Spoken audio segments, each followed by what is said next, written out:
அல்லேலூயா. எல்லாரும் சேர்ந்து தெரிந்த பாடல்களை பாடி நம் தேவனை ஆராதிக்க போகிறோம். எல்லாருக்கும் தெரிந்த பாடல், இதுவரை நடத்தி குறைவின்றி காத்து மகிழ்வை தந்தீரே நன்றி ஐயா.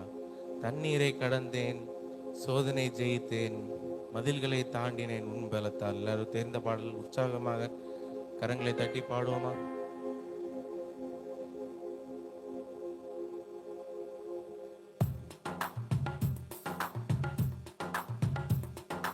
கரங்களை தட்டுவோமா?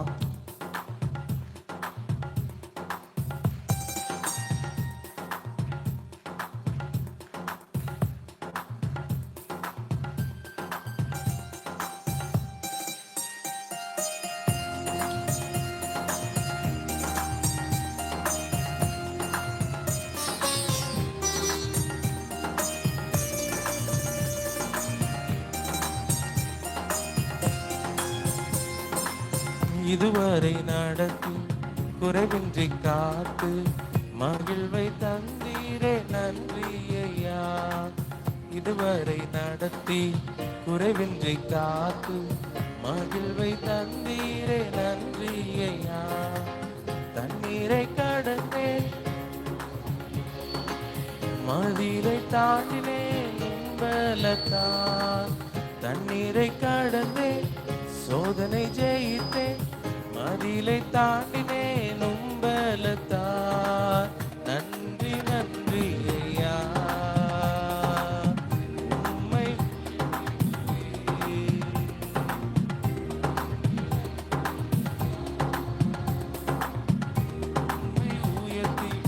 உயர்த்தினேன். இதுவரை நடத்தி குறைவின்றி காத்து மகிழ்வை தந்தீரே. இதுவரை நடத்தி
இதுவரை நடத்தி குறைவின்றி காத்து மகிழ்வை தந்தீரே நன்றி ஐயா.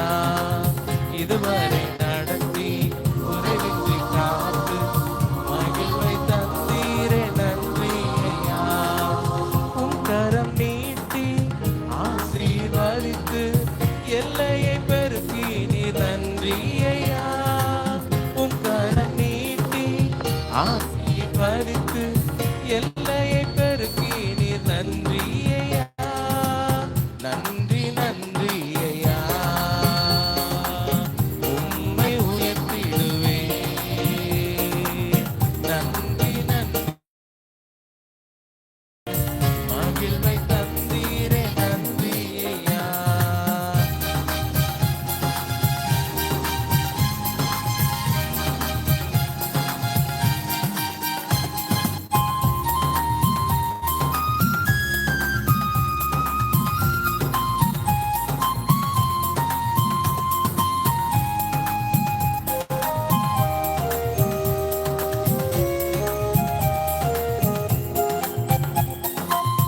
அபிஷேகம் தந்து வரங்களை ஈர்த்து பயன்பட செய்தீரே நன்றி ஐயா. சொல்லுங்க.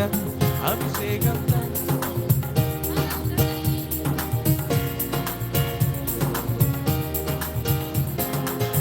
நன்றி நன்றி ஐயா.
குறைவின்றி காத்து மகிழ்வை தந்தீரே நன்றி ஐயா.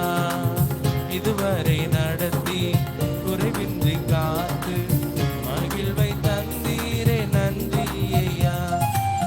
தண்ணீரை கடந்தே சோதனை ஜெயித்தே மதிலை தாண்டினேனும் பலத்தான். கண்ணீரை கடந்தே சோதனை ஜெயித்தே மதிலை தாண்டினேனும் பலத்தான். நன்றி நன்றி ஐயா, உம்மை உயர்த்திடுவேன். நன்றி நன்றி ஐயா, உம்மை உயர்த்திடுவேன். சொல்லுமா, நன்றி ஐயா, நன்றி நன்றி ஐயா, உம்மை உயர்த்திடுவேன். நன்றி நன்றி ஐயா, உம்மை உயர்த்திடுவேன். அல்லேலூயா, அல்லேலூயா. எனக்கு ரொம்ப சந்தோஷம், நீங்க எல்லாரும் ரொம்ப அழகா பாடுறீங்க. எல்லாரும் சேர்ந்து இன்னொரு வரிசையா ஒரு செட் ஆஃப் பழைய பாடல்கள் நம்ம பாட போகிறோம். எல்லாருக்கும் தெரிந்த பாடல், எந்த உள்ளம் புது கவியாலே பொங்க இயேசுவை பாடிடுவேன். அவர் நாமம் முற்றுண்ட பரிமள தைலம், அவரையே நேசிக்கின்றேன்.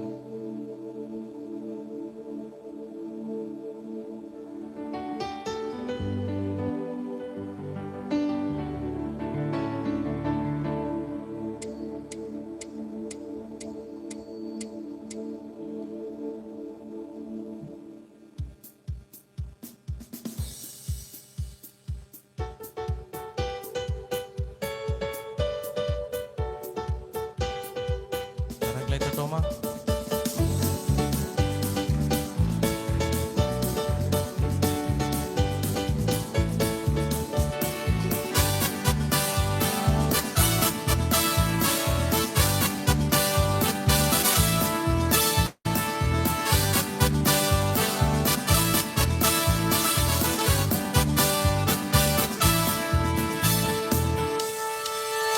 எந்த உள்ளம் புது கவியாலே பொங்க இயேசுவை பாடிடுவே.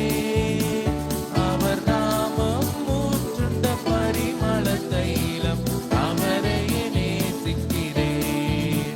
அவர் நாமம் மூற்றுண்ட பரிமள தைலம், அவரையே நேசிக்கிறேன். சொல்லுமா, அல்லேலூயா, அல்லேலூயா, துதி அல்லேலூயா. எந்த நன்மையெல்லாம் இயேசுவை பாடிடுவேன். அல்லேலூயா, துதி அல்லேலூயா. எந்த நன்மையெல்லாம் இயேசுவை பாடிடுவேன். இத்தனை கிருபைகள் நித்தமும் அருளிய கர்த்தரை கொண்டாடுவேன். இத்தனை கிருபைகள் நித்தமும் அருளிய கர்த்தரை கொண்டாடுவேன். சென்ற காலம் முழுவதும் காத்தாரே, ஓர் சேதமும் அணுகாமல் சொந்தமாக ஆசி பொழிந்தனக்கென்றும் சுகபலன் அளித்தாரே. சொந்தமாக ஆசி பொழிந்தனக்கென்றும் சுகபலன் அளித்தாரே. அல்லேலூயா, துதி அல்லேலூயா. எந்த நன்மையெல்லாம் இயேசுவை பாடிடுவேன். அல்லேலூயா, துதி அல்லேலூயா. எந்த நன்மையெல்லாம் இயேசுவை பாடிடுவேன். இத்தனை கிருபைகள் நித்தமும் அருளிய கர்த்தரை கொண்டாடுவேன். இத்தனை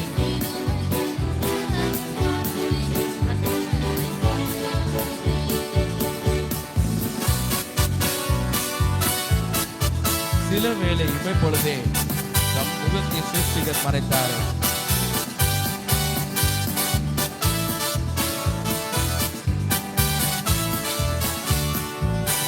சில வேளை இமை பொழுதே நம் முகத்தை சிருஷ்டிகர் மறைத்தாரே. கடுங்கோபம் நீங்கி திரும்பவும் என்மே கிருபையும் பொழிந்தாரே. கடுங்கோபம் நீங்கி திரும்பவும் என்மே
அல்லேலூயா.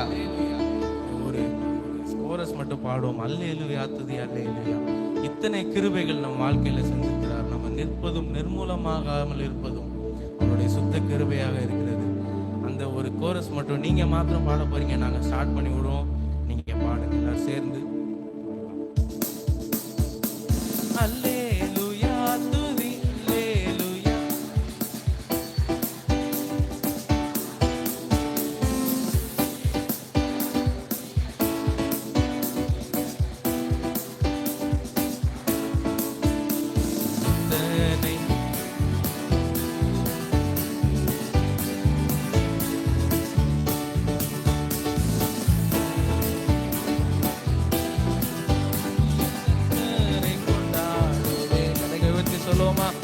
அல்லேலூயா துதி அல்லேலூயா.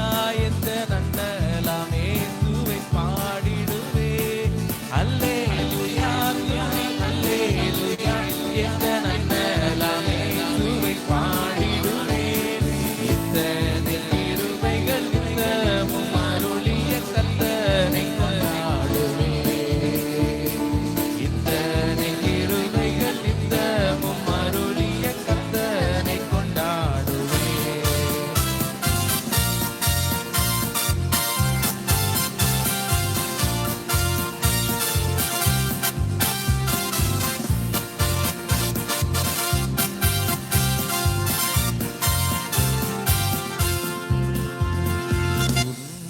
உன்னதமானவரின் உயர் மறைவில் இருக்கிறவன் சர்வ வல்லவரின் நிழலில் தங்குவான். இது பரமசிலாக்கியமே. சர்வ வல்லவரின் நிழலில் தங்குவான். இது பரமசிலாக்கியமே. அவன் சேட்டையில் கீழ் அடைக்கலம் புகவே தம் சிறகுகளால் மூடுவார். அவன் சேட்டையில் கீழ் அடைக்கலம் புகவே தம் சிறகுகளால் மூடுவார். தேவன் என் அடைக்கலமே.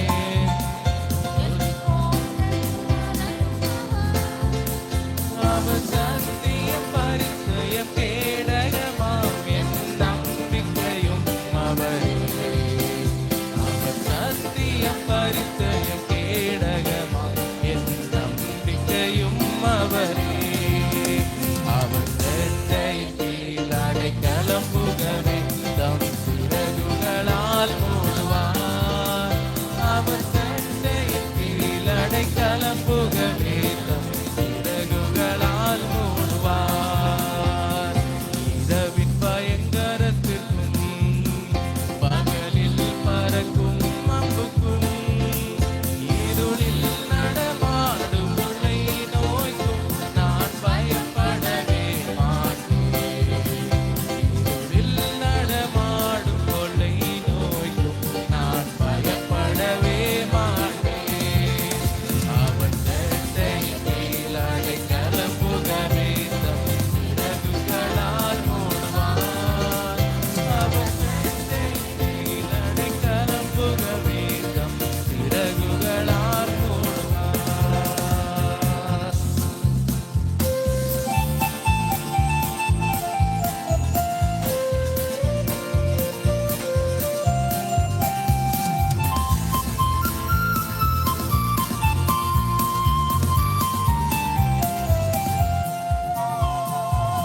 ஆயிரம் பதினாயிரம் பேர்கள் உன் பக்கம் விழுந்தாலும் அது ஒரு காலத்தும் உன்னை அணுகிடாதே.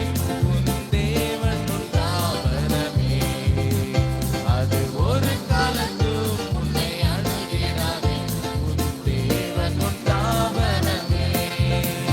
அவன் சேட்டையின் கீழ் அடைக்கலம் புகவே தம் சிறகுகளால் மூடுவார்.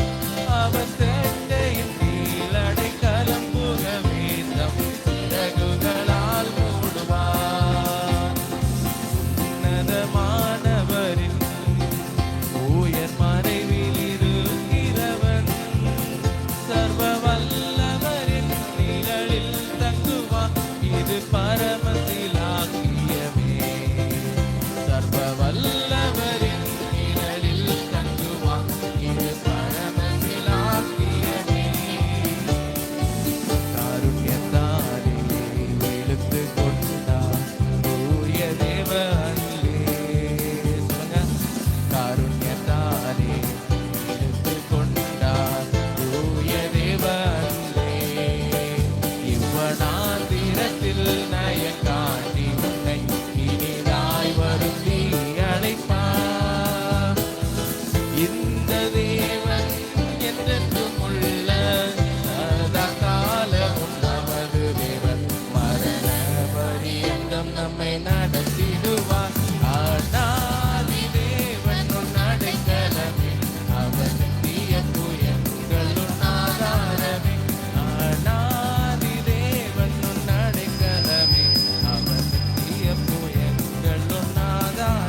பாதை காரிருளில் தூய தேவ ஒளியே அழுகை நிறைந்த பள்ளத்தாக்குகளை நீரூற்றாய் மாற்றினார். கானக பாதை காரிருளில் தூய தேவ ஒளியே, கானக பாதை காரிருளில் தூய தேவ ஒளியே அழுகை நிறைந்த பள்ளத்தாக்குகளை நீரூற்றாய் மாற்றினாரே. இந்த தேவன் என்றென்றும் உள்ள சதா காலமும் நமது தேவன், மரண பரியந்தம் நம்மை நடத்திடுவார். அநாதி தேவன் அடைக்கலமே, அவர் நித்திய புயங்களும் ஆதாரமே. அநாதி தேவன் அடைக்கலமே, அவர் நித்திய புயங்களும் ஆதாரமே. இருளை கூர்ந்து மனதுருகும் தூய தேவ அன்பே,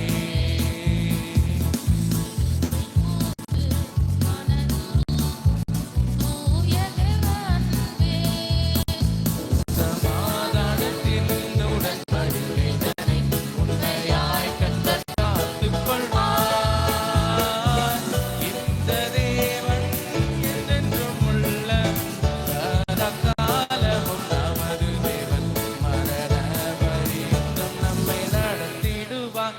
அநாதி தேவன் அடைக்கலமே, அவர் நித்திய புயங்களும் ஆதாரமே.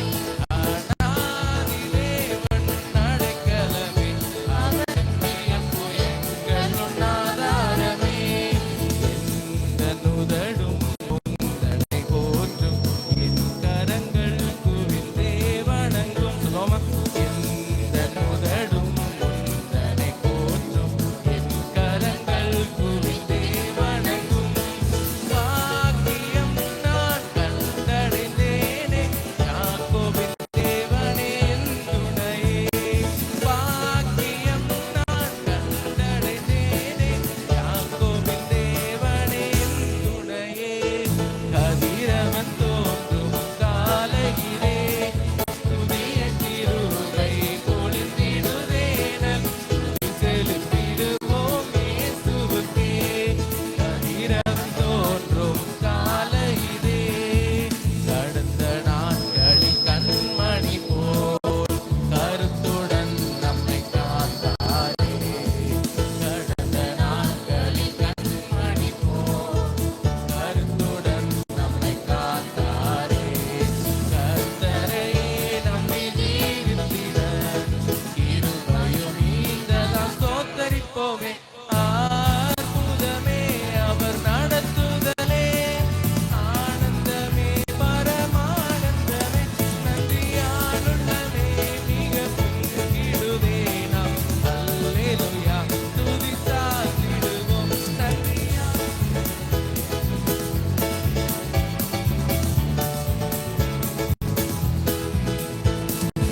துதித்து பாடிட பாத்திரமே, பொங்கவனே சுவிநாமமதே.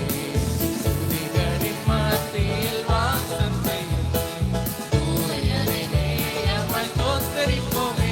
அற்புதமே அவர் நடத்துதலே, ஆனந்தமே பரமானந்தமே, நன்றியாலுள்ளமே மிக பொங்கிடுதே நாம். அல்லேலூயா துதி சாத்திடுவோம் நன்றியாலுள்ளமே மிக பொங்கிடுதே நாம். அல்லேலூயா துதி சாத்திடுவோம். அக்கினி ஊடாய் நடந்தாலும், ஆழியில் தண்ணீரை கடந்தாலும், சோதனையோ மிக பெருகினாலும், ஜெயம் நமக்கு இந்ததா சோதனை.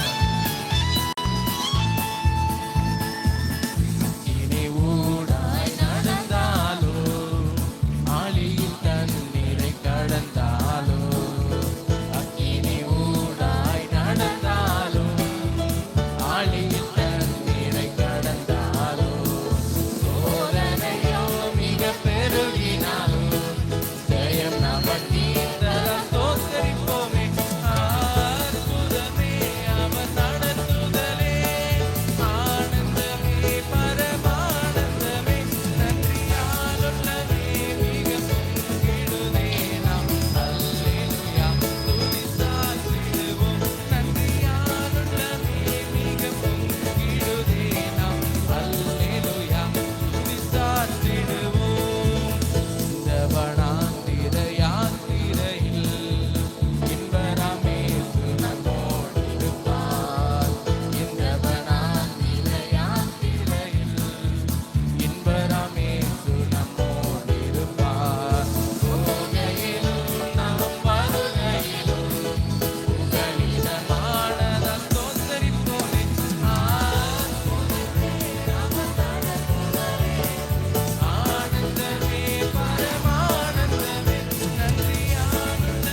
அல்லேலூயா.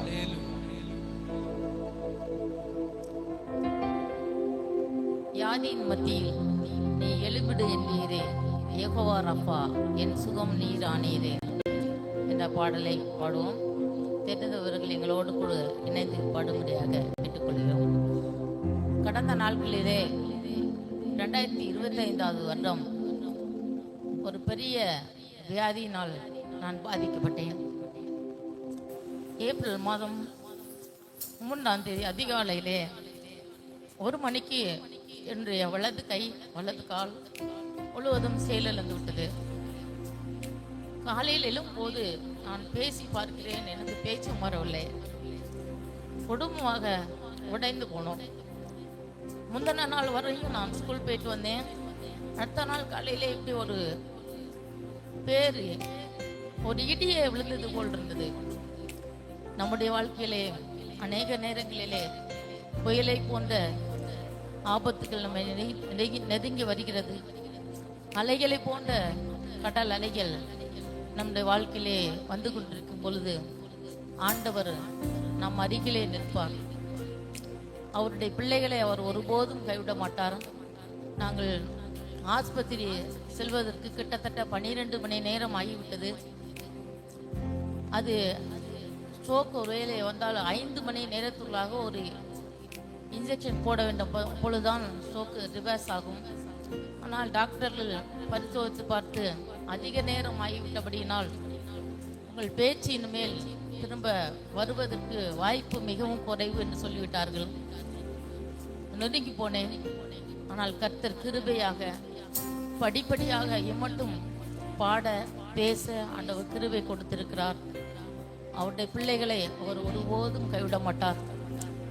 ஒருவேளை புயலை போல வருகிறது போல இருக்கலாம். ஆண்டவர் நம்மோடு கூட இருந்து நமக்கு ஆதரவாக ஜெய கொடியேற்றுவார். அற்புதங்கள் சில வேளைகளே நடப்பதற்கு தாமதமாகலாம்.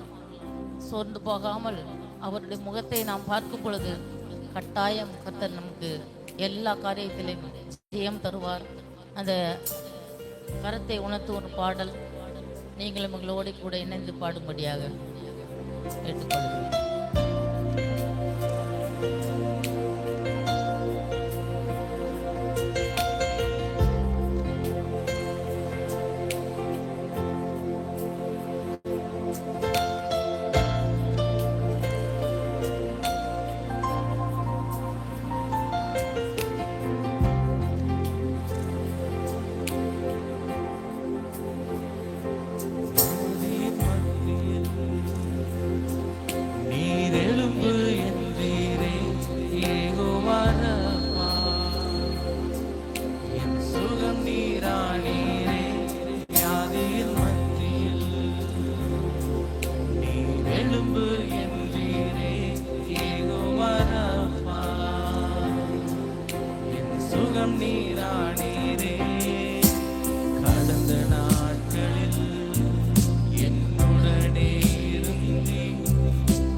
வருங்காலங்களிலும்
வரும் காலங்களிலும் நீர் இருப்பீர். எழும்பி வரும் புயல்களிலே நீரே எங்கள் கண்மலை. பொங்கி வரும் அலைகள் மேலே உம் பாதத்தின் சுவடுகளே. எழும்பி வரும் புயல்களிலே நீரே எங்கள் கண்மலை. பொங்கி வரும் அலைகள் மேலே பாதத்தின் சுவடுகளே.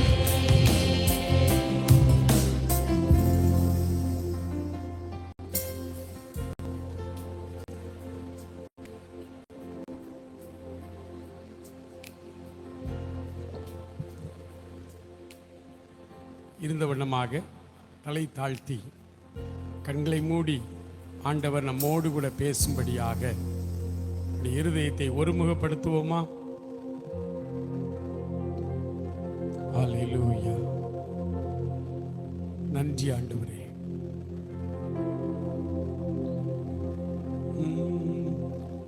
உம் வசனம்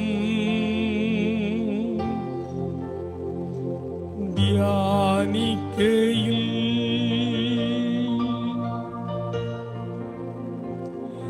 இதயமதில் ஆறுதலே காரிருளில் நடக்கையிலே தீபமாக வழி நடத்தும் காரிருளில் நடக்கையிலே தீபமாக வழி நடத்தும்.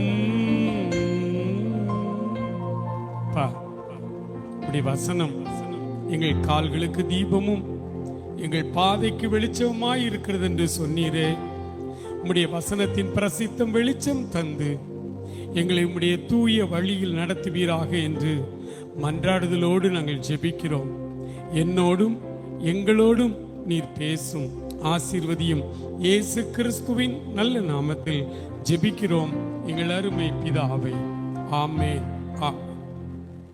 அன்புக்குரியவர்களே, இந்த அருமையான ஆராதனையிலே உங்களோடு சேர்ந்து ஆண்டவரை ஆராதிக்க ஆண்டவர் எனக்கு கொடுத்த இந்த இரக்கங்களுக்காக நான் அவரை நன்றியோடு ஸ்தோத்தரிக்கிறேன். அன்போடு இந்த ஊழியத்திலே எங்களை அழைத்து பயன்படுத்துகிறதான என்னுடைய திருச்சபையின் போதகருக்கும் அருமையான உபதேசர் ஐயா அவர்களுக்கும் என்னுடைய நெஞ்சார்ந்த நன்றியை நாங்கள் கூறிக்கொள்ளுகிறோம். அல்லேலூயா. என்னுடைய நினைவு சரியாக இருக்கும்னா 88 1980 38 ஆண்டுகளுக்கு முன்னால் உங்களுடைய சபை பிரதிஷ்டை பண்டிகையிலே ஆண்டவருடைய வார்த்தையை சொல்லும்படி நான் வந்திருந்தேன். அப்போ இந்த ஆலயம்லாம் இல்லை, கன்வென்ஷன் கூடுகை மாத்திரம் உங்கள் நடுவிலே பேசுவதற்காக வந்தேன். வெள்ளிக்கிழமை கன்வென்ஷனில் நான் பேசினேன், சனி ஞாயிறு உங்களோட வந்த பிரதர்ஸ் பேசினாங்க. அந்த நாட்கள் இன்னும் பசுமையாக எனக்கு நினைவு இருக்கிறது. அதன் பிறகு இப்போ தான் மறுபடியும் வருகிறது. அல்லேலூயா, பிரைஸ் தி லார்ட். அதனால் எனக்கு சாலைப்புதூர் ஆசீர்வாதபுரம் அப்படி சொன்ன உடனே மகிழ்ச்சியோடு நான் ஒத்துக்கிட்டேன். அருமையான ராமன் ஜேம்ஸ் சகோதரர் அவங்க சொன்னாங்க, உதயசேர் ஐயா ஒரு ஊழியக்காரங்களுக்கு அரேஞ்ச் பண்ணுங்கன்னு சொன்னாங்க, நீங்கள் போகிறீங்களா அப்படின்னு கேட்டார். கட்டாயம் போகிறையா, சாலைப்புதூர் போய் ரொம்ப வருஷம் ஆயிட்டு அப்படின்னு சொல்லி. அதனால் இன்றைக்கு மறுபடியும், அதாவது அடுத்த ஜென்ரேஷனை பார்க்குறேன். ஒருவேளை நான் வரும்பொழுது ஒரு வயசு இருந்தவங்கெல்லாம் இப்போ 38 39 வயசில் இருப்பீங்க இல்லையா? அதுக்கப்புறம் உள்ளவங்கெல்லாம் அதுக்கப்புறம் தான் பிறந்திருப்பீங்க. சரி, அதனால் எனக்கு என்னுடைய சொந்த ஊருக்கு வந்த ஒரு திருப்தி, ஒரு மகிழ்ச்சி எனக்கு இந்த ஊருக்குள்ளே வரும்போது இருந்தது. அல்லேலூயா, அல்லேலூயா. இந்த நாளிலே நம்முடைய தியானத்திற்காக ஆண்டவர் நமக்கு கொடுத்திருக்கிற ஒரு அருமையான தலைப்பு, அடிமைத்தனத்திலிருந்து சுதந்திரம். அடிமைத்தனத்திலிருந்து சுதந்திரம். வாசிங்களேன், உபாகமம் 26ஆம் அதிகாரம் 9வது வசனத்தை நம்ம வாசிக்கலாமா? மனப்பாட வசனத்தை. எங்களை இவ்விடத்திற்கு அழைத்து வந்து பாலும் தேனும் ஓடுகிற. நான் ரொம்ப நாளாக யோசிப்பேன். நான் அரசு மேல்நிலைப் பள்ளியில் வரலாற்று ஆசிரியராக, அதாவது நான் ஒரு வரலாற்று மாணவன், முதுகலை பட்டம் பெற்றவன், வரலாற்று மாணவன். அதனால் வரலாறு எனக்கு ரொம்ப பிடிக்கும். வரலாறு ரொம்ப பிடிக்கிறதுனாலேயே இந்த பைபிள் படிக்கும்போது நிறைய சந்தேகம் வருது. இந்த மிடில் ஈஸ்ட் நமக்கு தெரியும், இஸ்ரேல் நாடு எப்படிப்பட்ட நாடுன்னு. எகிப்து தான் செழிப்பான நாடு, ஏன்னா நைல் நதி ஓடிக்கிட்டு இருக்கு. அது பிறகு Iran, Iraq, Lebanon, Saudi Arabia, நீங்கள் இஸ்ரேல், ஜோர்டான், இந்த நாடுகளுக்குள்ளதான் வந்தீங்கன்னா எல்லாமே பாலைவனமான ஒரு நாடு தான். இன்னைய வரைக்குமே பாலைவனமான நாடு. அப்போ நான் சின்ன வயதுலேருந்தே பைபிள் படிக்கும் பொழுதெல்லாம் எனக்கு என்ன ஒரு சந்தேகம் வரும்னா, பாலும் தேனும் ஓடுகிற தேசம் ஆண்டவர். பாலும் தேனுமா ஓடிச்சங்க? அவர் சொல்றாரு, இந்த கர்த்தர் உனக்கு கொடுக்க போகிற இந்த தேசம் நீ விட்டு வந்த எகிப்து போல் அல்ல. நீ விட்டு வந்த எகிப்து தேசத்துல உன்னுடைய கீரை பாத்திகளுக்கு காலால அப்படி விலக்கி விட்டு தண்ணி பாய்ச்சிட்ட. ஏன்னா நீர் கோசேன் நாடு தான் இஸ்ரேல் மக்கள் தங்கியிருந்தாங்க. எகிப்துல கோசேன்கிற பகுதி செழிப்பான பகுதி, நல்ல ஆத்து தண்ணி, நைல் நதி ஓடுகிற ஒரு பகுதி. அதனால அவர் அழகா சொல்றார் பைபிள்ல, காலால அப்படியே தட்டி விட்டே நீ தண்ணி பாய்ச்சிட்டு வந்துட்ட. அப்படிப்பட்ட தேசம் இல்லை நான் உனக்கு கொடுக்க போற தேசம். மாறாக மலைகளும் பள்ளத்தாக்குகளும் மணலும் உள்ள ஒரு தேசம். இது வானத்து தண்ணீரை, மழை தண்ணீரை குடிக்கிற ஒரு தேசம். வானம் பார்த்த பயிர் அப்படின்னு சொல்லுவாங்க பார்த்தீங்களா நம்ம ஏரியாவில், அத மாதிரி அப்படிப்பட்ட ஒரு தேசம். ஐயோ, இன்று வரையுமே இந்த மக்கள் அந்த தேசத்தை பண்படுத்தி கொண்டே இருக்கிறாங்க. இன்னைக்கு ரொம்ப செழிப்பாக்கிட்டாங்க. இன்னைக்கு உலகத்திலேயே செழிப்பான ஒரு தண்ணீரை பெற்ற விவசாய நாடுனா இஸ்ரேல் நாட்டை சொல்லலாம். அந்த அளவுக்கு வந்துச்சு. ஆனால் ஆரம்பத்தில் அப்படி இல்லை. அப்போ ஆண்டவர் ஏன் அப்படி சொன்னாரு அப்படின்னு எனக்கு ஒரு டவுட். அதுக்கான பதிலை தான் இன்னைக்கு அடிமைத்தனத்திலிருந்து சுதந்திரம் அப்படிங்கிற தலைப்புல நம்ம பார்க்கலாம். அல்லேலூயா. சரி, இப்போ இந்த அடிமைத்தனத்திலிருந்து சுதந்திரம் அப்படின்னா என்ன? இவர்கள் எகிப்து தேசத்துல 430 ஆண்டுகள் அடிமைத்தனத்திலே இருந்தார்கள். அடிமைத்தனமான எகிப்து தேசத்திலிருந்து கடவுள் அவர்களை விடுதலை ஆக்கி வனாந்திரத்திலே நடத்தி கொண்டு வந்து பாலும் தேனும் ஓடுகிற கானான் தேசத்துக்குள்ளே உள்ளே கொண்டு வந்தார். சரிதானா? இதான் யாத்திரை ஆகமம், எக்ஸோடஸ், யாத்திரை, நடைப்பயணம், விடுதலை பயணம்னா கத்தோலிக்க வேதாகமத்தில் விடுதலை பயணம் அப்படின்னு இருக்கும் இந்த தலைப்பு. 40 அதிகாரங்கள் ரொம்ப முக்கியம் பார்த்துக்கோங்க. இந்த 40 அதிகாரங்களில் தான் இந்த இஸ்ரவேல் ஜனங்கள் பாவத்திலிருந்து விடுதலை அடைந்து அவர்கள் வனாந்திர வாழ்க்கையிலே கடந்து வரும் பொழுது அவர்கள் சந்தித்த அற்புதங்களும் உண்டு, அவர்கள் சந்தித்த பிரச்சனைகளும் உண்டு, அவர்கள் சந்தித்த மிகப்பெரிய சண்டைகளும் உண்டு. எல்லாமே அவங்க சந்திச்சாங்க. இப்போ இது நடந்து முடிந்த சம்பவங்கள். ஆண்டவர் இஸ்ரேல் தேசத்தை கொடுத்துட்டார். ஆனால் இன்று திருச்சபை மக்களாகிய நீங்களும் நானும் என்ன பார்க்கணும்னா, நம்ம வாழ்கிற பூமியே அடிமைத்தன பூமியில தான் வாழ்ந்துகிட்டு இருக்கோம். நம்ம வாழ்கிற பூமி எல்லாமே எகிப்து தான். எகிப்தின் அடிமைத்தனத்தில் வாழ்ந்துகிட்டு இருக்கிறோம். பாவத்துக்கு அடிமையாய் வாழ்ந்துகிட்டு இருக்கிறோம், சாபங்களுக்கு அடிமையாய் வாழ்ந்துகிட்டு இருக்கிறோம். எங்கு பார்த்தாலும் பிரச்சனையும் போராட்டமும் தான் இருக்கு. இந்த பாவம் நிறைந்த இந்த அடிமைத்தன பூமியில இருந்து ஆண்டவர் நம்மை விடுதலை செய்ய விரும்புகிறார். அல்லேலூயா. ஏன்னா சுதந்திரத்துக்கு கொண்டு வரணும் இல்லையா? சுதந்திரம்னா கிஃப்ட். ஆண்டவர் ஒரு தேசத்தை வைத்திருக்கிறார். அது உண்மையிலேயே பாலும் தேனும் ஓடுகிற தேசம். அல்லேலூயா. அவர் கானான் தேசத்துக்கு அன்னைக்கு கொண்டு போனாரு. இன்னைக்கு உங்களையும் என்னையும் பார்த்து சொல்றாரு, பரம கானானுக்கு உங்களை அழைத்து செல்ல போகிறேன். அப்ப இந்த வனாந்திரமான வாழ்க்கையில அந்த 40 ஆண்டு காலம் நீங்க யாத்ராகமத்தை மறந்துடாதீங்க.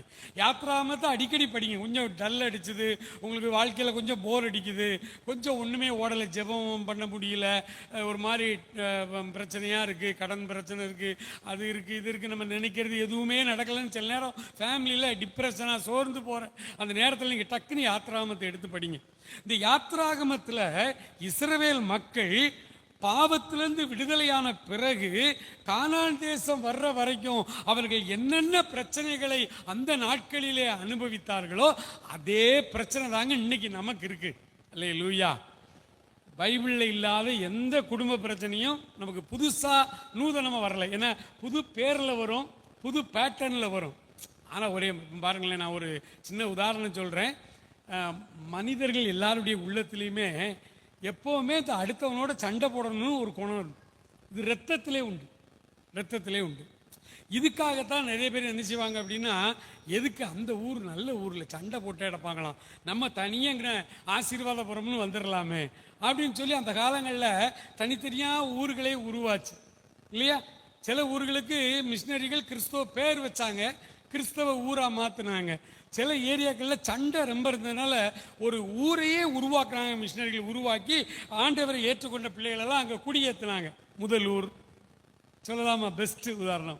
நல்லூர், ஆலங்குளம் பக்கம் நல்லூர், இதெல்லாம் காடு, கருவ காடாக கிடந்த இடம். அந்த மாதிரி ஊர்களையே அவர்கள் உருவாக்கி பல ஏக்கர் நிலங்களை வாங்கி அதில் தேவனுடைய பிள்ளைகளை அங்கே குடி வச்சு ஒரு சர்ச்சு கட்டினாங்க. அப்படி உருவாக்கின ஊர்கள்லாம் நிறைய இருக்கு. ஆனால் மனிதனுடைய மனதில் உள்ள அடிப்படை குணம் என்னன்னு சொன்னேன், சண்டை போடணும். ஏதாவது ஒரு காரணம் மாறிக்கிட்டே இருக்கு. இப்போ 2 சமுதாயத்தினர் ஒரு கிராமத்தில் இருக்காங்கன்னு வச்சுங்களேன், அடிக்கடி சண்டை வரும். என்ன சண்டை வரும்? இந்த சமுதாயத்தை சேர்ந்தவர்களுக்கும் அந்த சமுதாயத்தை சேர்ந்தவர்களுக்கும் சண்டை வரும். உடனே நம்மளுக்கு பார்ப்போம், ஐயோ இது ரொம்ப பிரச்சனையாக இருக்கு, அப்போ நம்ம சமுதாயம்லாம் சேர்ந்து தனியாக ஒரு இடத்துக்கு போயிருவோம்யா அப்படின்னு சொல்லி அவள் ஒரே சமுதாயமாக ஒரு கிராமத்தை உண்டாக்கிட்டான்னு வச்சுங்களேன். சண்டை இல்லாமல் சமாதானமாக இருப்பாங்கன்னு நினச்சிங்களா? இல்லை, அங்கேயும் சண்டை வரும். என்ன, வடக்கு தெரு தெற்கு தெருன்னு சண்டை வரும், அல்லது கிழக்கு தெரு மேற்கு தெருன்னு சண்டை வரும். வடக்கு தெருவில் ஒரு சிஎஸ் சர்ச்சு கட்டுவாங்க, தெற்கு தெருவில் ஒரு சிஎஸ்சி சர்ச்சு கட்டுவாங்க, சண்டை போட்டுக்கிட்டு இருப்பாங்க. அவங்களுக்கு டிசைன் தான் மாறுமே ஒழிய அந்த அடிப்படை குணம் என்ன செய்யலை, மாறல. கற்கால மனிதன் வேட்டையாடினான், தற்கால மனிதனும் வேட்டையாடுகிறான். அன்னைக்கு வேட்டையாடும் பொழுது கல் வச்சு வேட்டையாடினான். அப்புறம் இரும்பு காலம் வந்துச்சு, இரும்பு கத்தி கவடா இந்த வாள் அதை மாதிரி வச்சு அதை வச்சு ஈட்டி அதை வச்சு வேட்டையாடணும். அதுக்கப்புறம் இப்போ துப்பாக்கி வந்தது, துப்பாக்கி வச்சு வேட்டையாடுறது. இப்போ ஏவுகணைகள்லாம் வந்துட்டு இருந்த இடத்துல பட்டன் அப்படினாலே வேட்டையாடிடலாம், ஒரு ஊரையே ஒரு நாட்டையே அழிச்சிடலாம் அப்படின்னு சொல்கிறாங்க. அப்போ இது எல்லாமே நவீனங்கள், பெயர்கள், பொருட்கள் இதெல்லாம் மாறிக்கிட்டே வருதே ஒழிய பிரச்சனை அடிப்படையில் ஒன்று தான். ஒரு அழியில சொல்லுங்க பார்க்கலாம். அவர் வரும் நாளிலே என்ன கரம் அசைத்து அன்பாய் கூப்பிட்டு சேர்த்து கொள்வார். அவர் வரும் நாளிலே என்னை கரம் அசைத்து அன்பாய் கூப்பிட்டு சேர்த்து கொள்வார். அவர் சமூகமதில் அங்கே ஆடி பாடியே மகிழ்ந்திடுவே. அவர் சமூகமதில் அங்கே அவருடனே ஆடி பாடி மகிழ்ந்திடுவே. ஆனந்தமே இது மாபெரும் வாக்கியமே. இந்த பாதலத்தின் சொந்தக்காரர் அவர் என்றுள்ள, இந்த பாதலத்தின் சொந்தக்காரர் அவர் என்ற உள்ளத்தின் சொந்தமானார். அல்லேலூயா, அல்லேலூயா, பிரைஸ் தி லார்ட். அப்போ வனாந்தரத்தில் இந்த ஜனங்களை, எகிப்திலிருந்து இஸ்ரேல் ஜனங்களை வழிநடத்தி கொண்டே வரும் பொழுது அவர்கள் சந்தித்த எல்லா காரியங்களும் தான் இன்னைக்கு நம்முடைய குடும்பத்தில், நம்முடைய சமுதாயத்தில், நம்முடைய தெருக்களில் எல்லாம் அந்த பிரச்சனையை தான் நம்ம சந்திச்சுக்கிட்டு இருக்கிறோம். அந்த அற்புதங்களை தான் இன்னைக்கு ஆண்டவர் நமக்கு செய்துக்கிட்டு இருக்கிறார். அப்போ ஆண்டவருடைய காரியத்தை பாருங்களேன். யாத்ராகமம் 25ஆம் அதிகாரம் 8வது வசனத்தை ஒருத்தர் வாசிங்க. யாத்ராகமம் 25:8. அவர்கள் நடுவிலே நான் வசிப்பதற்கு எனக்கு ஒரு கூடாரத்தை உண்டாக்குவாயாக என்று மோசையின் இடத்துல சீனாய் மலையிலே உச்சியிலே அவர் சொல்றார். ஒவ்வொரு நாள் காலையிலும் இந்த வனாந்திர வாழ்க்கையில காலையிலே ஆயத்தமாகி சீனாய் மலை உச்சிக்கு என்ன செய்வார், போவார். சீனாய் மலை உச்சின்னொடனே நீங்கள் இந்த இமயமலை, எவரெஸ்ட் சிகரம் அல்லது தொட்டபெட்டா சிகரம் அப்படி யோசிக்கக்கூடாது. நம்ம இந்தியா ஒரு அழகான நாடு, ஒரு காட் கிஃப்டட் லேண்ட் அப்படின்னு சொல்லலாம். உலகத்திலேயே பெரிய நதிகள், உலகத்திலேயே பெரிய பெரிய அந்த மலைகள், எல்லாம் நம்ம ஊரில் இருக்குது, நம்ம நாட்டில் தான் இருக்குது.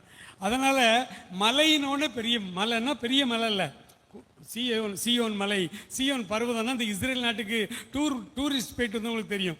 ஒரு சின்ன உயரமான பூமி, காலை போயிட்டு ஒரு 1 ஹவரில் கீழே இறங்கி வந்துடலாம். நம்ம இப்போ கூட போனீங்கன்னா அந்த சீனாய் மலையில் மேலே குகைகள்லாம் இருக்குது, நம்ம போயிட்டு வந்துடலாம். அப்படி ஒரு சின்ன இடம். ஆனால் மலைன்னு இங்கே எழுதியிருக்காங்க, மொழிபெயர்த்திருக்கிறாங்க. பொத்த அப்படின்னு சொல்லலாம், ஒரு உயர்ந்த மேட்டு நிலம் அப்படின்னு கூட சொல்லலாம். இந்த சீனாய் மலையின் உச்சியில் எப்போதும் போய் மோசே ஆண்டவருடைய பாதத்தில் காத்திருப்பாரு. ஆண்டவர் அன்னன்னைக்கு சொல்ல வேண்டிய காரியங்களை சொல்லி நீ கீழே போய் ஜனங்களை வழி நடத்து பாம்பாரு. அவர் இறங்கி வந்து ஆண்டவர் இப்படி இப்படி சொன்னார், நம்ம ஆண்டவர் ஒன்று இந்த மக்கள் கேட்பாங்க. கேட்டு அதுபடி அவங்க அப்படியே நடந்து வந்து கொண்டே இருந்தாங்க. அப்படி வந்து கொண்டே இருந்த காலத்தில் ஒரு நாள் திடீர்னு ஆண்டவர் சொல்றாரு, இந்த 25:8 நீங்க குறிச்சு வச்சுக்கோங்க. அதன் பிறகு இந்த அதிகாரத்தை ஃபுல்லா வாசிங்களேன், ரொம்ப நல்லா இருக்கும். 25:8 சொன்னாரு, மோசே அவர்கள் நடுவிலே நான் வாசம் பண்ண விரும்புகிறேன். நான் எங்கேயோ ஒரு மலை உச்சியில் இருந்துக்கிட்டு ஓன்ட்ட பேசி நீ இந்த ஜனங்களை வழி நடத்துறத நான் விரும்பலை மோசே. ஜனங்கள் நடுவில் நான் வாழ விரும்புகிறேன். ஜனங்கள் நல்லவங்க இல்லை தான், இஸ்ரேல் ஜனங்கள் வணங்கா கழுத்துள்ள ஜனங்கள். அவர் சொல்றாரு, 40 வருஷமாய் நான் இந்த சந்ததியை ஆரோசித்து அவர்கள் வழிவி போகிற இருதயமுள்ள ஜனம் என்றும் என்னுடைய வழிகளை அறியாதவர்கள் என்றும் சொல்லி அப்படின்னு இருக்கு. எத்தனை வருஷம் நடந்தாங்க? எகிப்திலிருந்து நடக்க துவங்கின முதல் நாள்ல இருந்து 40 ஆண்டு காலம் நடந்தாங்க. அப்ப ஆண்டவருக்கு முதல் நாளே அவங்களை பிடிக்காது. எகிப்திலிருந்து வெளியில வந்தாங்களே அந்த முதல் நாளே ஆண்டவருக்கு இவங்களை தெரியும். இவங்க வணங்கா கழுத்துள்ள ஜனம், நன்றி இல்லாத ஜனம், நான் செய்த நன்மைகளை உடனே மறந்து கலகம் பண்ணுவாங்க, இவங்க என் வழிகளை அறிய மாட்டாங்க அப்படின்னு ஆண்டவருக்கு முதல் நாளே தெரியும். ஆண்டவருக்கு அவங்கள பிடிக்காது. அவங்க அப்படிப்பட்ட நல்ல ஜனமும் இல்லை இஸ்ரேல் ஜனம். ஆனாலும் என் பிள்ளை இல்லையா, அதனுடைய அன்பை பாருங்க. கள்ளனே ஆனாலும் நான் பெத்த பிள்ளை இல்லைன்னு நம்ம சர்ச்சில் அந்த காலத்தில் பாடுவோம், பழைய பாட்டு இல்லை? ஆமாம், அதை மாதிரி ஆண்டவர் இருக்கட்டும்பா, அவங்க மோசமானவங்க தான் இஸ்ரேல் ஜனங்கள், வணங்கா கழுத்துள்ள ஜனம், ஆனாலும் என் பிள்ளை இல்லையா, அதனால நான் அவர்கள் நடுவிலே வாசம் பண்ண விரும்புகிறேன். எனக்கு ஒரு ஆசரிப்பு கூடாரத்தை, tabernacle, the first church, the mobile church இல்லையா, அப்பப்போ சுருட்டி தோளில் வச்சு ஆசாரிகள் சுமந்துக்கிட்டு போவாங்க. எங்கே மேகம் நிற்கிதோ டக்குன்னு அங்கே விரித்து அங்கே சர்ச்சை போட்டு அங்கே பலி செலுத்து கொண்டாட பண்டிகையெல்லாம் ஆரம்பிச்சிருவாங்க. அப்படி ஒரு நடமாடும் ஆலயம் தான் ஆண்டவர் நமக்கு தந்த முதல் ஆலயம். அப்போ அந்த ஆலயத்தில் சொல்லும் பொழுதே அவர் சொல்றாரு, மோசே மகா பரிசுத்த ஸ்தலத்திற்கும் பரிசுத்த ஸ்தலத்துக்கு இடையில ஒரு திரைச்சலியை தொங்க விடு. ஏன்னா ஜனங்கள் அசுத்தமானவர்கள், நான் மகா பரிசுத்தம். அவர்கள் இருள் அப்படின்னா நான் ஒளி. நாங்க அவங்க இனிய பார்க்க கூடாது, அவங்க இனிய பார்த்தா செத்துருவாங்க. அவ்வளோ மகிமையான கடவுள்னா. அதனால ஒரு திரைச்சலையை தொங்க விட்டு திரைச்சலைக்கு உள்ள கிருபாசன பெட்டி வை அப்படின்னு சொல்லிட்டு அவர் சொல்றாரு பாருங்க. யாத்ராகமம் 25ஆம் அதிகாரம் 22ஆம் வசனத்தின் முதல் வரி வாசிங்க. அங்கே நான் உன்னை சந்திப்பேன் என்றார். அந்த ஆலயம் தாங்க அப்படி பரிணாம வளர்ச்சி அடைந்து அடைந்து அடைந்து இன்னைக்கு தென்னிந்திய திருச்சபையாய் நமக்கு ஒரு ஆலயத்தை கடவுள் தந்திருக்கிறார். அல்லேலூயா.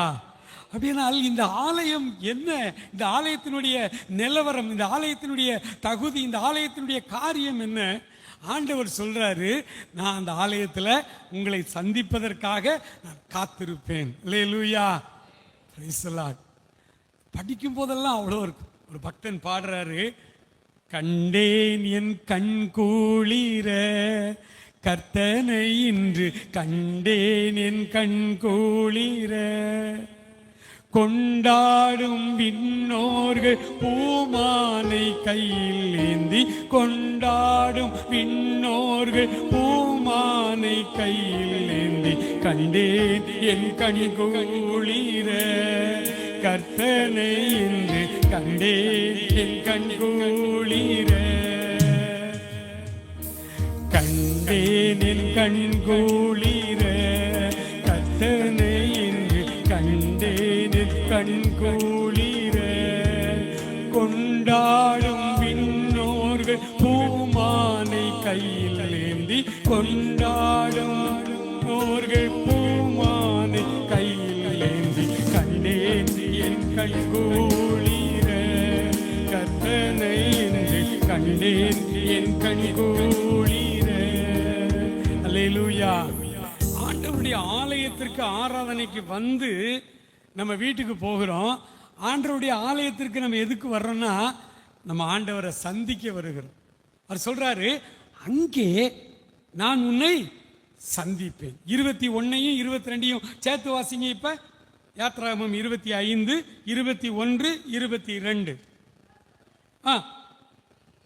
வை, பெட்டியினுள்ளே நான் உனக்கு கொடுக்கும் சாட்சி பிரமாணத்தை வை, அங்கே நான் உன்னை சந்திப்பேன்.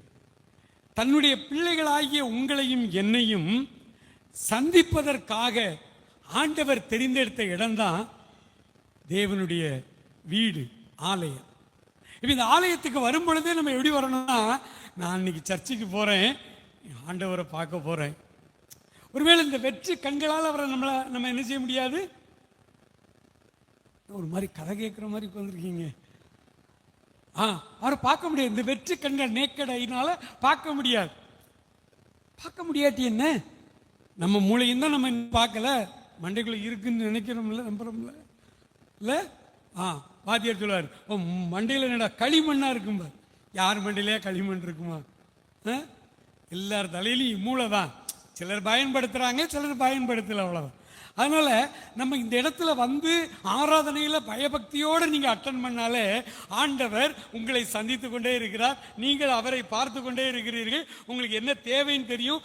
ஜெப நேரத்தில் உள்ளத்தின் வேதனையோடு நீங்கள் சொல்ற ஒரு வார்த்தை கூட அவர் விட மாட்டார், கேட்டு உங்களை ஆசீர்வதிப்பார். அல்லேலூயா. இப்போ ஆண்டவரை சந்திக்கிற இடத்துக்கு நம்ம ஒவ்வொரு வாரமும் வருகிறோம். ஒருவேளை இன்றைக்கு நம்ம கற்றுக்கொள்ளுகிறோம். இனி வருகிற நாட்களிலே எந்த ஆராதனையா இருந்தாலும், ஞாயிற்றுக்கிழமை மட்டும் இல்லை, எந்த ஆராதனையா இருந்தாலும், பைபிளில் ஒரு அழகான சம்பவம் இருக்கு. யோவானுடைய நற்செய்தி நூல்ல கடைசியில் இருக்கு. இப்போ வசனம் எடுக்கல, எனக்கு நேரம் ஓடிக்கிட்டே இருக்கு. அதனால பாருங்க, யோவான் கடைசி அதிகாரத்தில் ஆண்டவர் உயிர் தெழுந்துட்டார். இன்னைக்கு தான் அவர் உயிர் தெழுந்து எத்தனையோ நூற்றாண்டுகளுக்கு பிறகுதான் இந்த ஞாயிறு, திங்கள், செவ்வாய், புதன்னு 7 நாளைக்கு பேர் வச்சிருக்கோம். அன்னைக்கு அப்படி கிடையாது. வாரத்தின் முதலாம் நாள் அப்படின்னு சொன்னார். இன்னைக்கு வாரத்தின் முதலாம் நாள் ஞாயிறுன்னு வச்சிருக்கோம் இல்லையா? அப்ப ஞாயிற்றுக்கிழமை காலையில தான் அவர் உயிர் தெழுறாரு, அப்படி வச்சுக்கிடுவோம். உயிர் தெழுந்த அன்னைக்கு அவர் எங்க போறாரு? சாயங்காலம் நேர எம்மாவுங்கிற கிராமத்துல சீசர்கள் பயந்து போய் உள்ள அடைச்சிக்கிட்டு இருக்காங்க, அங்க உள்ள போய் உங்களுக்கு சமாதானம் அப்படின்றார். அப்படியே அவங்களுக்கு ஆச்சரியம். பார்க்குறாங்க, ஆண்டவர் வந்துட்டாரியா. ஆனா நம்மால் இங்க மிஸ்ஸிங். தோமா, இந்தியாவுக்கு சுவிசேஷகரா மிஷினரியா வந்த தோமா, ஆண்டவர் வரும்பொழுது அங்க இல்லை இல்லையா? அவர் வந்தாரு, பேசினாரு, ஆசீர்வதிச்சாரு, போயிட்டார். மாயமா மறைஞ்சி பூட்டின ரூமுக்குள்ளே உள்ள வந்தார். அதே ஒரு பிசிக்கலுக்கு அப்பாற்பட்டது இல்லையா, பிசிக்ஸ். உள்ள வந்துட்டார், திரும்ப அப்படியே போயிட்டார். அதுக்கப்புறம் தோமா லேட்டா வந்த உடனே மற்ற சீசர்கள், ரொம்ப தமிழ் வேதாகமம் நம்ம கையில் வச்சு ரொம்ப அழகா இருக்கும். மற்ற சீசர்கள் கர்த்தரை கண்டோம் என்று அவன்கிட்ட சொன்னாங்க. சொல்லும் பொழுது தோமா சொன்னாரு, நோ, நான் நம்ப மாட்டேன். நான் அவர் அந்த காயங்கள்ல நான் என்ன செய்யணும், விரல் வச்சு பார்த்தா தான், அதுவும் விழாவில் குத்துறதை கரெக்டாக பார்த்தாரான்னு தெரியல, விழாவில் நான் அந்த காயத்தை வச்சு பார்த்தா தான் என்ன செய்வேன், நம்புவேன் அப்படின்னு சொன்னார். உடனே நம்ம தமிழ் வேதாகமம் அழகா மொழிவது ஒரு வசனத்தோட முடியும். அடுத்த வசனம், மறுபடியும் 8 நாளைக்கு பின்பு. அன்னைக்கு வாரத்தின் முதலாம் நாள் சண்டே, சந்திக்க தவறியாச்சு. அடுத்தால 8 நாள் கழிச்சு எந்த நாள் வரும்? அடுத்த சண்டே வரும், அப்படிதானே? அடுத்த 8ஆம் நாள் அடுத்த சண்டே வரும். அப்ப ஒரு சண்டே நீங்க சர்ச்சில் வந்து ஆராதிச்சு அவரை சந்திக்கிறத விட்டுட்டீங்கன்னா அடுத்து அவரை சந்திக்க எத்தனை நாள் காத்திருக்க வேண்டியிருக்கும் சொல்லுங்க. இப்போ படித்தவங்க எல்லாம் உட்காந்துருக்கீங்க, உங்கள் உள்ளத்துலலாம் ஒரு என்ன பிரசங்கியா இப்படி தப்பா பேசுறீங்க, 2 பேராவது 3 பேராவது என் நாமத்தினாலே எங்கே கூடி வந்தாலும் அங்கே உங்கள் நடுவிலே நான் இருக்கிறேன்னு சொல்லியிருக்காருல. ஆமா, அப்ப குடும்பத்தில் அங்க வீட்டு ஜெபத்தில் கணவன் மனைவி பிள்ளைகளா முழங்கால் போட்டா அங்க இயேசுநாதர் வரமாட்டாரா? அப்ப நாங்க சந்திப்போம்ல. ஒரு ஃப்ரெண்ட்ஸா சேர்ந்து ஒரு 4 பேர் காட்டுக்குள்ள போய் ஜோம் பண்ணுவோன்ட்டு முழங்கால் போட்டு அங்க ஜோம் பண்ணா இயேசுநாதர் வராம போயிடுவாரா? சரி, செவ்வாய்க்கிழமை புதன்கிழமை ஆலயத்தில் ஒரு விஜில் சர்வீஸ் வச்சா அந்த சர்வீஸுக்கு ஆண்டவர் வரமாட்டாரா? வருவாருங்க. ஏன்னா 2 பேராவது 3 பேராவது நாமத்தினாலே எங்கே கூடி வந்தாலும் அங்கே உங்கள் நடுவில் இருக்கிறேன் என்று சொன்னவர், வாக்கு மாறாதவர், வார்த்தை தவறாது அவர் இருக்கு. அது தியாலஜி, அது கட்டாயம் இருக்கார். ஆனா எத்தனை ஆராதனைகள்ல நீங்க காரியங்கள்ல நீங்க ஆண்டவரை சந்திச்சாலும், ஆண்டவர் உங்களை சந்திச்சாலும், அவர் உங்களை பிரத்யேகமாய் சந்திப்பதற்கு தெரிந்து கொண்ட இடம் இந்த தேவனுடைய ஆலயம். அது சண்டே சர்வீஸ். அல்லேலூயா. அதனால எபிரேயருக்கு நீங்க வந்தீங்கன்னா, எபிரேயர் வாக்கியம் சொல்வாரு, சபை கூடி வருதலை விட்டு விடாது இருக்கும்படி நீங்கள் சக விசுவாசிகளுக்கு புத்தி சொல்லுங்க. ஒருவருக்கு ஒருவர் புத்தி சொல்லுங்க. அக்கா, போன வாரம் ஏன் உங்களை காணும்? நீங்க உட்கார்ந்த இடத்துல ஆளை காணுமே. ஏன்னா நம்ம ஒரு இடத்த பட்டா போட்டு வச்சிருப்போம். அந்த இடத்துல ஆள் இல்லைனாலே தெரிஞ்சிடும் அந்த அக்கா வரல அப்படின்னு. அடுத்த வாரம் ஏன் வரல? இந்த மாதிரி நான் அங்கே தூத்துக்குடி போயிட்டேன், திருநெல்வேலி போயிட்டேன். சண்டே வராமல் இருந்துடாதீங்கக்கா, சண்டே கட்டாயம். அப்படி புத்தி சொல்லணுமா? நம்ம என்ன செய்யணுமா? ஆமாம், போதகரே ஒருத்தருக்கா ஃபோன் போட்டு போன வாரம் ஏன் நீங்கள் வரல அப்படின்னு கேட்கக்கூடாது. நீங்களே ஒருத்தருக்கு ஒருத்தர், பிரதர் ஏன் போன வாரம் உங்களை காணும், இங்கே வாங்க, வந்துட்டு கூட ஆஸ்பத்திரி போங்க அப்படி சொல்லி நம்ம ஒருத்தருக்கு ஒருத்தர் புத்தி சொல்லி. ஏன் சபை கூடி வருதலை விட்டுவிடக் கூடாதுன்னா, நீ அப்புறம் கடவுள் ஆண்டவர் உங்களை சந்திக்கிறதுக்காக வந்திருக்காருங்க. உங்க எத்தனை பேர் வருவீங்கன்னு அவருக்கு தெரியும். வந்து உங்க முகத்தெல்லாம் பார்க்காரு அப்படின்னா, உங்களை குறித்த ஒரு ஆசீர்வாதம் உங்க ஒவ்வொருத்தருக்கும் வச்சிருக்காரு. இது ஏதோ சடங்காச்சாரம் இல்லை. சர்ச்சுக்கு வர்றது, ஜெபம் பண்றது சடங்காச்சாரம் இல்லை. மிஸ் பண்ணிடாதீங்க. ஒவ்வொரு வாரமுமே உங்களுக்கு ஒரு செய்தி வைத்திருக்கிறார், உங்களுக்கு ஒரு ஆசீர்வாதம் வைத்திருக்கிறார், உங்களுக்கு ஒரு காரியம் வைத்திருக்கிறார். அந்த காரியத்தை நீங்கள் பெற்றுக்கொண்டு போகணும். ஒண்ணுமே என்ன பிரதர் இப்படிலாம் சொல்றீங்க, கேட்க நல்லா இருக்கு, ஆனா நாங்க வழக்கமா பாட்டு பாடுறோம், வழக்கமா ஜெப ஆராதனை பண்றோம், வழக்கமா ஒரு பிரசங்கம் அப்படிதான் கேட்டு போறோம். இதுல என்ன ஸ்பெஷலா நாங்க ஆண்டவரை சந்திச்சுட்டோம், ஆண்டவர் எங்களை என்ன ஆசை. அதான் சொன்னேன், வெற்றி கண்களுக்கு புலனாகாது, நம்முடைய காதுகளுக்கு அது கேட்காது. ஆனா இந்த இடத்துல அப்படியே ஒரு ஆவிக்குரிய காரியம் நடந்துகிட்டே இருக்கும். ஆண்டவர் என்ன சொல்லணும்னு நினைக்காரோ அதை எப்படியாவது உங்கள்கிட்ட சொல்லிடுவார். நீங்க ஆரம்ப ஜெபத்துல இருந்து முடிவு வரைக்கும் இங்க இருக்கணும். அப்ப என்ன அர்த்தம்? சர்ச்சை ஆரம்பிக்கும் போதே நீங்க இருக்கணும், இடையிலாம் வரக்கூடாது. அப்போ நீங்க முதல்ல வந்துட்டீங்கன்னா, ஆரம்ப ஜெபத்தில் இருந்து இறுதி ஆசீர்வாத ஜெபம் வரைக்கும் நீங்க அட்டென்டிவா கவனிச்சீங்கன்னா, ஏதாவது ஒரு ஜெபத்தின் மூலமாய், ஒரு பாடலின் ஒரு வரியின் மூலமாய், அல்லது செய்தியின் ஒரு வசனம் மூலமாய் கர்த்தர் அன்னைக்கு உங்களுக்கு தேவையான வார்த்தைகளை, அவர் காரியத்தை அவர் கட்டாயம் உங்களோடு பேசுவார். அல்லேலூயா. அது ஆவலோடு வந்து உட்கார்ந்துருக்கணும். அதனால தான் தாவீது சொன்னாரு, கர்த்தருடைய ஆலயத்துக்கு போவோம் வாருங்கள் என்று எனக்கு அவர்கள் சொன்ன பொழுது எப்படி இருந்துச்சு? மகிழ்ச்சியா இருந்தேன். மகிழ்ச்சி. ஏன்னா தேவாதி தேவனை நான் சந்திக்க போகிறேன். என்னுடைய வேதனை, கஷ்டம், கவலை, கண்ணீர் எல்லா பாரத்தையும் நான் இறக்கி வைக்க போகிறேன். எல்லாத்தையும் ஆண்டவர் பார்த்துக்கிட்டே இருப்பாங்க, கேட்டுக்கிட்டே இருப்பாங்க. ஏசப்பா எனக்கு என்ன தேவைன்னு அவருக்கு தெரியும். நான் 1000 காரியம் கேட்பேன், ஆனா அவருக்கு அதுல எதை இப்ப கொடுக்கணும், எதை கொஞ்சம் லேட்டா கொடுக்கணும்னு அவருக்கு தெரியும். அவர் தருவார். தந்துட்டாரு. ஆசீர்வாதத்தோட நான் சர்ச்சு முடிஞ்சு போறேன். அல்லேலூயா. இப்போ கடவுள் நம்மை சந்தித்தால், ஆண்டவரை நம்ம சந்திக்கும் பொழுது அங்கே நிறைய காரியம் நடக்கும். அதில் 2 காரியத்தை மாத்திரம் சொல்லிட்டு நான் முடிச்சிடுறேன். சரிதானா? ரைட். முதல் காரியம் சங்கீதம் 32:8. தெரிஞ்ச மனப்பாடமான சங்கீதம் தான், வாசிங்க. நான் உனக்கு போதித்து நீ நடக்க காட்டுவேன், உண்மையில் என் கண்ணை வைத்து. அவ்வளோதான், அவ்வளோதான். ஆண்டவரை நீங்க சந்திச்சீங்கன்னா அவர் ஃபர்ஸ்ட் என்ன சொல்லுவார் தெரியுமா? உங்களுக்கு சில ஆலோசனைகளை தருவார். நான் உனக்கு போதித்து போதனை செய்வார்.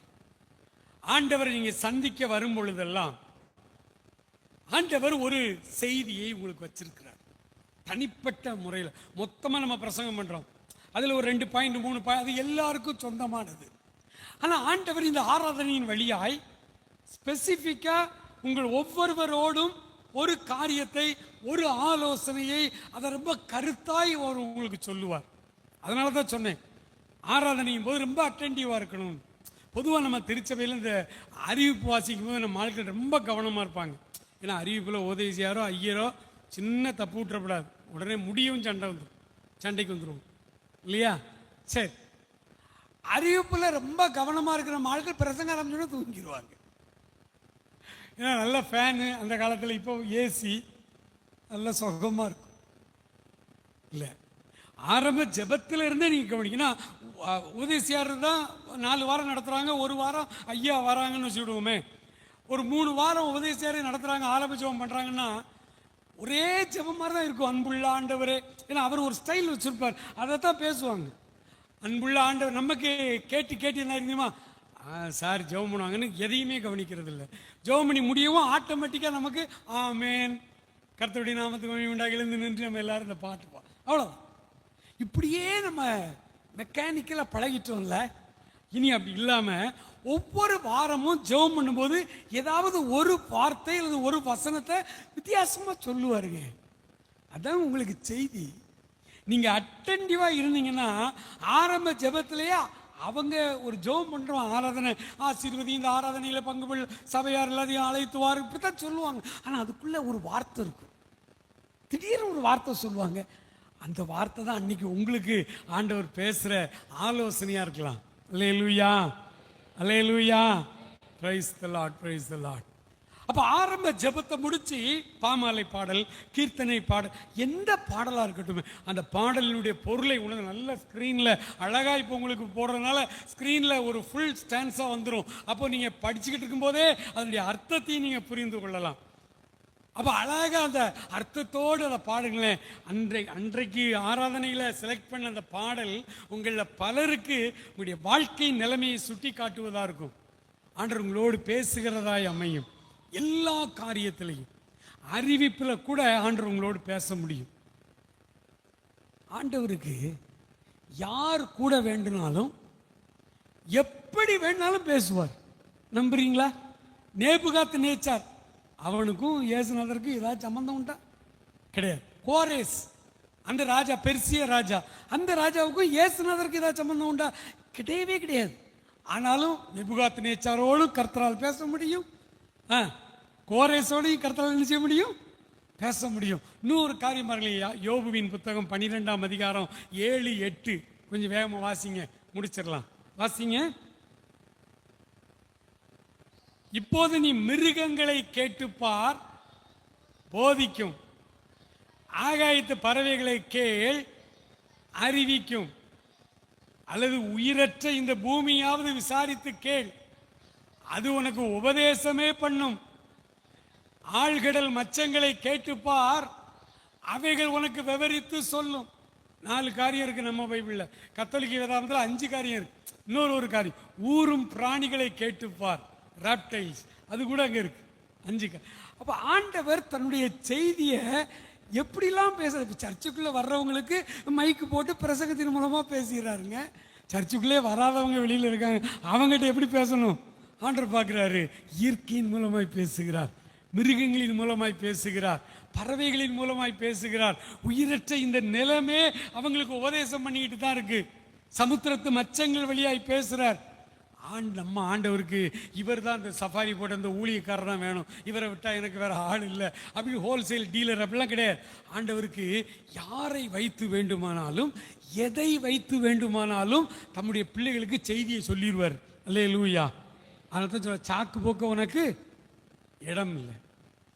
சாக்கு போக்கு ரோமர் 2 அழகா சொல்லு, சாக்கு போக்கு சொல்ல உனக்கு இடம் இல்லை, எல்லாமே உனக்கு சொல்லிக்கிட்டே தான் இருக்கார் ஆண்டவர்.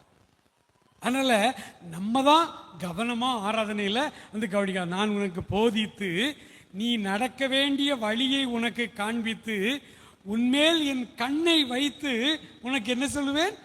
ஆலோசனை. அவருடைய நாமம் அதிசயமானவர், ஆலோசனை கர்த்தர், இல்லையா? அப்போ ஆண்டவர் ஆலயத்தில் உங்களை சந்திப்பதற்கு அவர் ஆவலோடு காத்திருக்கிறார். இன்னும் ஒருபடி மேலே போய் நான் சொல்லணும்னா 1ஆம் மணி அடித்த உடனே அவர் வந்துடுவார். நம்ம தான் லேட்டாக வந்துக்கிட்டே இருக்கோம். லேட்டாக வரக்கூடாது, அவருக்கு அப்புறம் வரக்கூடாது. இதே மாதிரி ஒரு கிராம சபையில் என்னைய பிரசங்கத்துக்கு கூப்பிட்டுருந்தாங்க, அயர்வாள்.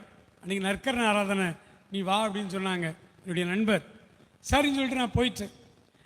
நான் எப்போ 1ஆம் மணி அடிக்கக்குள்ளே போகணுன்னு ரொம்ப ஆசைப்படுவேன். 1ஆம் மணி அடிக்கக்குள்ளே போயிட்டு அயர்வாள் வந்தாச்சு. ஐயா அன்னைக்கு நற்கரண ஆராதனைங்கிறதுனால உபதேசியாரையும் காணும், கோயில்ட்டியாரையும் காணும். ஐயா வந்து எல்லாத்தையும் ஒழுங்கு பண்ணிக்கிட்டு இருக்கார், பாத்திரங்கள்லாம் எடுத்து வச்சுக்கிட்டு இருக்கார். ஐயா எனக்கு கேட்கணும் போல இருக்கு, சரி பொறுமையாக இருப்போம், நடக்கட்டும், நம்மளும் தான் வந்துட்டோமே அப்படின்னு சொன்னோடனே ஐயா அதுக்கப்புறம் பார்த்தா கோயில்ட்டியார் வந்தார். மணி அடிங்க கோயில்ட்டியார் அப்படின்னார். கோயில்ட்டியார் முதல் மணி அடித்தார். அடித்த உடனே நாங்கள் 2 பேரும் உட்காந்து பேசிகிட்டு இருக்கிறோம். அதன் பிறகு கொஞ்சம் நேரம் ஆச்சு, டக்கு டக்குன்னு எந்திரிச்சார் ஐயர்வாள். உட்காந்துருக்க ஐயர்வாள் டக்குன்னு எந்திக்கிறார். அப்போது உதவிசாரெலாம் அங்கி போட மாட்டாங்க, வெறுமனே பேண்ட்டு ஷர்ட்டு வேஸ்ட்டு சட்டை. அந்த காலகட்டம் ஒருத்தர் வந்தார், வெள்ளை வேஸ்ட்டு வெள்ளை சட்டை போட்டுருந்தார். உடனே ஐயர்வாள் எழுந்துச்சு, பிஷப் வாங்க அப்படின்னார். எனக்கு பிஷப் யாருன்னு தெரியும், இவரை போய் பிஷப்புக்காரு அப்படின்னு ஒன்று எனக்கு ரொம்ப இதாகி போச்சு. பிரசங்கெல்லாம் முடிஞ்சு நாங்கள் ஐயர்வாள் நானும் சேர்ந்து தான் போனோம். சேர்ந்து கிளம்பும்போது நான் கேட்டேன், என்ன ஐயா அவர் ஓதேசியார் தானே, சார் தானே, அவரை போய் நீங்கள் பிஷப்புங்கிறீங்க. நான் ப்ரெஸ்பைட்டர் ஐயர், நான் வந்த பிறகு லேட்டாக வந்தால் அவர் யாராக இருக்கும், பிஷப்பாக தான் இருக்கும். ஓதேசியார்லாம் எனக்கு முந்தைய வந்துடுவார், எனக்கு அப்புறம் வராருன்னா. அப்போ இயேசுநாதர் வந்த பிறகு நம்ம வர்றோம்னா நம்ம இயேசுநாதரோட பெரிய ஆளாக இருந்தால் தான் லேட்டாக வரலாம், இல்லைன்னா கரெக்டாக செய்யணும். சொல்லுங்களேன், கலெக்டர் நம்ம ஊருக்கு மனு வாங்க வராரு. இந்த 5 வருஷம் எலெக்ஷனில் ஜெயிச்சிருந்த எம்எல்ஏ வாரான் நம்ம ஊருக்கு வராரு அப்படின்னா 1 மணி நேரத்துக்கு முன்னாடியே விஏஓ தலையாரி நம்மளை லைனில் விட்டுறாங்க. ஐயா வராங்க அப்படின்னு வந்து நிற்கும். சர்ச்சுக்கு மட்டும் லேட்டாக வரும், என்ன நியாயம் கொஞ்சம் யோசிச்சு பாருங்க. சரி, அல்லேலூயா, பிரைஸ் தி லார்ட். அப்போ ஆண்டவர் நம்மை சந்திக்கும் பொழுது நம்மகிட்ட பேசுறதுக்கு நிறைய காரியத்தை வச்சிருக்கிறார், நிறைய காரியத்தை வச்சிருக்கார். 2வது ஒரு காரியம் வேகமாக சொல்லி முடிச்சேன். லூக்காவின் புத்தகம் 13ஆம் அதிகாரம் 11வது வசனம் வாசிங்க. லூக்கா 13:11 வாசிங்க. அப்பொழுது 18 வருஷமாய் கொண்ட ஒரு பெண் அங்கே இருந்தாங்க, இருந்தாள். போதும், இந்த சம்பவம் நமக்கு தெரியுமே, சண்டே கிளாஸ்லேருந்து படிச்சிருக்கோமே. ஒரு அம்மா சர்ச்சுக்கு வந்தாங்க, 18 வருஷம் அந்த அம்மா வந்து கூன் விழுந்து எவ்வளவு நிமிரக்கூடாத ஒரு கூனியா அவங்க வந்தாங்க, சர்ச்சுக்கு வந்தாங்க. தற்செயலாக 18 வருஷமா வந்துக்கிட்டு இருந்தாங்களா தெரியாது, தற்செயலாக அன்னைக்கு இயேசுநாதர் வந்துட்டார் பிரசிங்க. உடனே ஆண்டவர் பார்த்தாரு, அந்த அம்மாவை வர சொல்லி, மகளை இங்கே வா அப்படின்னு சொல்லி அவள் மேல் கை வைத்து அந்த அம்மாவை சுகமாக்கி விட்டார். அந்த அம்மா குனிஞ்சிக்கிட்டே வந்தாங்க, மகிழ்ச்சியாக நிமிர்ந்துக்கிட்டே போகிறாங்க. நிறைய நேரங்களில் நம்ம சர்ச்சுக்கு வரமாட்டோம் சண்டே, என்னன்னு கேட்டால் பிள்ளைக்கு சோமில் 2 வயசு தான் ஆகுது, 3 வயசு தான் ஆகுது, திடீர்னு காலையிலே வாமிட் பண்ணிட்டா. இப்போ என்ன செய்கிறது அப்படின்னா, லோக்கல் டாக்டரும் ஞாயிற்றுக்கிழமை இருக்க மாட்டார். அதான் பஸ் ஏறி நாங்கள் கைக்குளம் போயிட்டு வந்துடலான்ட்டு போனேன். அதுக்குள்ளே சர்ச்சு முடிஞ்சிருச்சு. டாக்டர் அங்கே கூட்டம் கிளினிக்கில், ஏதோ ஒரு காரியம் சம்திங். நான் டாக்டர்கிட்ட போகாதீங்கன்னு சொல்லலை, வியாதிக்கு ஊசி போடக்கூடாதுன்னு சொல்லலை, மருந்து எடுக்கக்கூடாதுங்கிற சத்தியத்தெல்லாம் அதெல்லாம் போய் அதெல்லாம் நான் பேசுறதில்லை. ஆனால் அன்றைக்கி ஞாயிற்றுக்கிழமை காலையில் வாமிட் பண்ணிட்டா, பிள்ளை கொஞ்சம் முடியாமல் தான் இருக்கா. ஆனால் நீங்கள் ஒரு காரியம் இனிமே செய்து பாருங்களேன். சர்ச்சைக்கு கொண்டுருக்கு, அந்த பிள்ளைய ஒரு படுக்கையை விரித்து படுக்க போட்டுருங்க, அது படுத்தே கிடக்கட்டும். கூட ஒரு 1 மணி நேரம் 2 மணி நேரம் 1.5 மணி நேரத்தில் முடிச்சிடுறோமே. முடித்த பிறகு நீங்கள் எடுத்துக்கிட்டு நேராக திருநெல்வேலி போங்க, தூத்துக்குடி போங்க, ஏன் லண்டனுக்கே போங்களேன் வைத்தியத்துக்கு எங்கே. ஆனால் நீங்கள் அப்படி கொண்டு வந்து படுக்க போட்டிங்கன்னா முடிக்கவும் அந்த பிள்ளை எந்திரிச்சு உட்காந்து விளையாண்டுக்கிட்டு இருக்கும். ஒரு அலையிலே சொல்லுவோம், இது குணமாக்குற மையம். ஒவ்வொரு சர்ச்சும் ஒரு பெதஸ்தா குளம், உங்களுக்கு தெரியுமா? நான் அற்புதம் பெற்றிருக்கிறேன். நான் பிரசங்கியாராக போயிருந்தேன், பயங்கரமான பல்லுவலி அன்னைக்கு. சரி கொஞ்சம் பரவாயில்ல அட்ஜஸ்ட் பண்ணிடலாம், பிரசங்கம் பண்ணிட்டு அப்புறம் நம்ம ரெஸ்ட் எடுத்துக்கலாம் சொல்லி உட்கார்ந்துருக்கிறேன். பிரசங்க நேரம் வர வர பல்லுவலி திடீர்னு ஏற ஆரம்பிச்சிட்டு. பல்லுவலி உங்க எல்லாருக்கும் தெரியும், நம்ம எல்லாருக்கும் பல்லு வலியும் வயிற்று வலியும் சகிக்கவே முடியாது. அப்போ நான் உள்ள மட்டும் தூச்சிக்கிட்டே இருக்கு, ஆண்டவரே நான் பிரசங்கம் பண்ணணுமே இப்படி பல்லு வலிக்குதேன்னு. ஆனால் பல்வலியோட வந்து நின்னேன். அப்படியே எனக்கு ஒரு பக்கம் அழுக, வலியோட தாங்க பிரசங்கம் பண்ணேன்.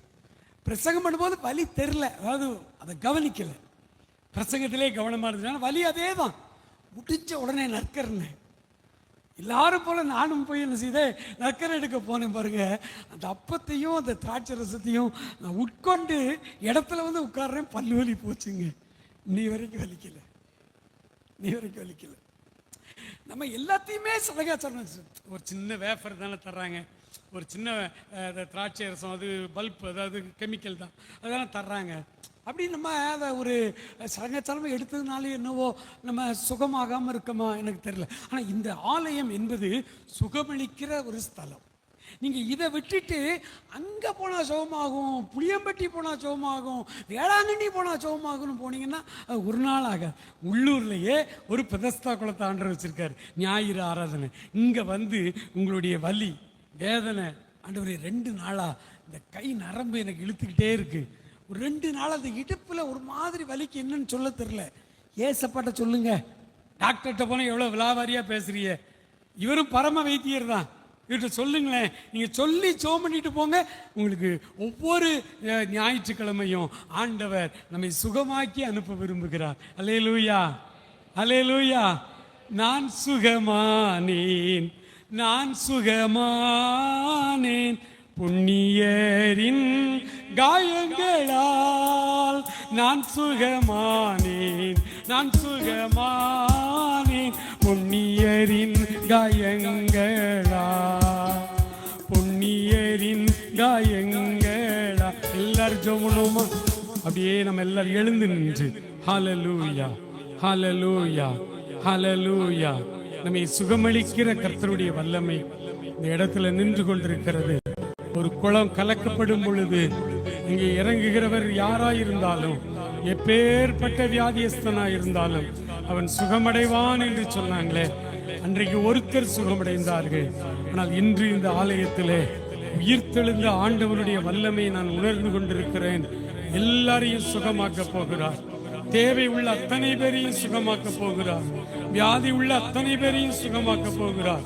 நன்றி ஆண்டவர். எல்லார் கண்களை மூடி அல்லேலூயா, அல்லேலூயா, அல்லேலூயா ஆனந்தமே, அல்லேலூயா, அல்லேலூயா, அல்லேலூயா ஆரோக்கியமே, அல்லேலூயா ஆரோக்கியமே.